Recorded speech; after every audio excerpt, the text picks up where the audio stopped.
kumekuwa na tabia ambayo sio njema kwa watu ambao sio wema, sio wote, wachache ambao ukifika mwezi mtukufu wa Ramadhani kama huu kwenye maeneo yetu ya masoko wanaongeza bei ya vyakula.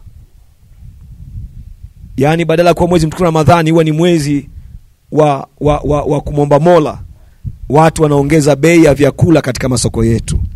Mheshimiwa mkuu wa mkoa amenielekeza niseme hili jambo asingelipenda kuliona yanatokea katika mkoa wake wa Singida, na kuwafanya wananchi ambao wanafunga mwezi mtukufu wa Ramadhani wakapata tabu wakati huu pekee kabisa ambao kwa mwaka yanatokea mara moja pekee yake, kwamba asingependa kuona kwamba mwezi mtukufu wa Ramadhani unakuwa ni adhabu kwa wana Singida, inawafanya washindwe kwenda kwenye sala zao kama kawaida na kuswali.